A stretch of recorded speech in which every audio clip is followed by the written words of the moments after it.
If you only read the headlines this week, you'd think British beer is in crisis. Independent breweries closing at the fastest rate in decades.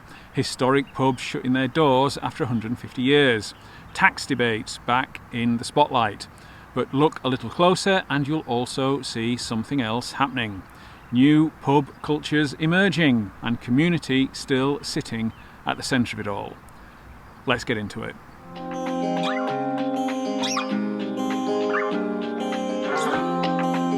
Hi, I'm James, this is wandojames, and this is the Friday Pint, a weekly newsletter of some pub and brewery news. Each week I'll look at stories shaping beer and pubs in the UK, not just the headlines, but what they actually mean for the places we drink and the people who run them. If you enjoy thoughtful pub content, subscribe. This will now be a weekly ritual. The big headline this week is from the UK Brewery Tracker. Independent breweries are closing at nearly 3 per week, the sharpest decline in decades. Now, that doesn't mean people have stopped drinking local beer. Demand is still there.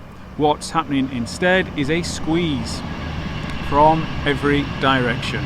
Rising energy costs, tax burdens, limited access to distribution, tied house systems and margin pressure. When small brewers don't have scale, every external pressure hits harder. And when independents close, the impact isn't just economic, it narrows choice at the bar. Then there is the human side. The Corner Cupboard Inn in Gloucestershire, nearly 150 years of continuous operation, has closed. That's not just a business shut-in, that's generations of memories. Wakes, weddings, quiet Tuesdays, busy Fridays. When pubs like that close, it's not just about cost structures, it's about the slow erosion of shared space. Politics is circling the sector again.